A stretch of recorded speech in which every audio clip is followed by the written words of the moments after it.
Wow, 3,600 untuk tablet flagship Huawei. 699 ringgit untuk Buds 6. Weh, comel juga bentuk dia. Hari ni kita dekat TRX nak tengok dua barang Huawei yang terbaru. Best sangat ke? Aku nak tengok macam mana tablet dia. Best ke tak best. Okey, ni nampaknya dia paper matte, tidak memantul, menggunakan Harmony OS, 12GB RAM, 512GB storage. Baik Kita slide sikit tengok. Wow. Smooth. Baik.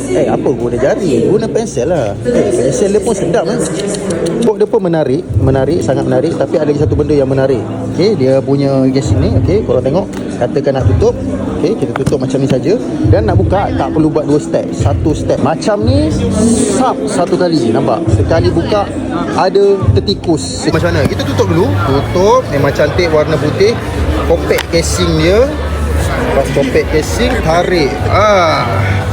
Inilah body Huawei tablet yang terbaru ni. Baik kan? Yang menarik, dia ada professional display. Display memang cantik. Lepas tu visual cantik. WPS level office ni yang ramai minat. Dan nota pensel working. Cuba dia punya pensel macam mana.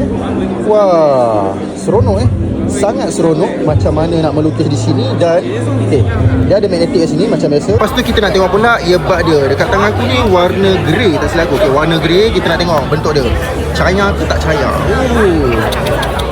Zoom sikit. Baik ini bentuk dia.